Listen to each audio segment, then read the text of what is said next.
Hello and welcome to By the Brook with David Cooke, Season 2. I'm going to read some verses from 2 Peter 2, and we're going to talk about that. It says in verse 4, "For if God did not spare the angels who sinned, but cast them down to hell, and delivered them into chains of darkness to be reserved for judgment, and did not spare the ancient world, but saved Noah, one of 8 people, a preacher of righteousness, bringing in the flood on the world of the ungodly, and turning the cities of Sodom and Gomorrah into ashes, condemned them to destruction, making them an example to those who afterward would live ungodly, and delivered righteous Lot, who was oppressed by the filthy conduct of the wicked. For that righteous man, dwelling among them, tormented his righteous soul from day to day by seeing and hearing their lawless deeds. Then the Lord knows how to deliver the godly out of temptations, and to reserve the unjust under punishment for the day of judgment."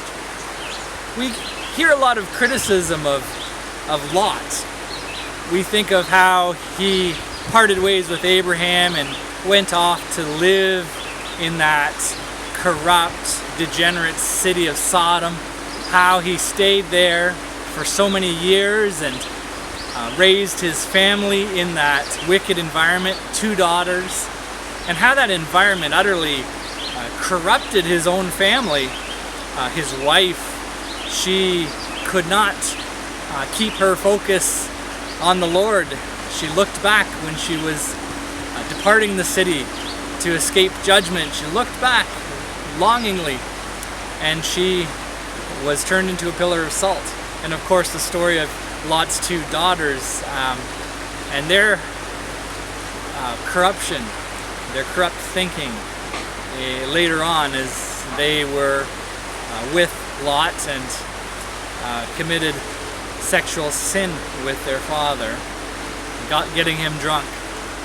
It was a real mess, this family, and we are very quick to condemn Lot and say, well, why did he stay in that city? Why did he choose to remain in Sodom and raise his family in that filthy, degenerate environment? Well, you know what?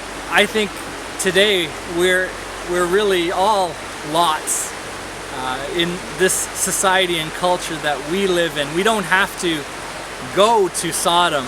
Sodom has come here to Canada in 2022. Our country is sodomizing, and just living here, we are now living in Sodom.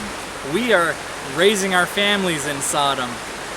We are experiencing the influences and the negative factors affecting this environment, influencing the environment and our families, our children. So we shouldn't be so hard on Lot. We need to pay attention to the circumstances we are in. We need to be careful, extra diligent in raising our children in a God-honoring way, speaking the word of God, being like Noah, a preacher of righteousness in the midst of a godless generation. And we have to look out that we do not become compromised, that we do not become silent, accepting, and assimilate ourselves into the culture around us. We need to be salt and light as Jesus taught us. So let's not be too hard on Lot, but let's think about how we might be experiencing a lot of what he experienced and how we should respond so that we might come through as righteous Lot came through, preserved by God and saved by his grace from his judgment. God bless you.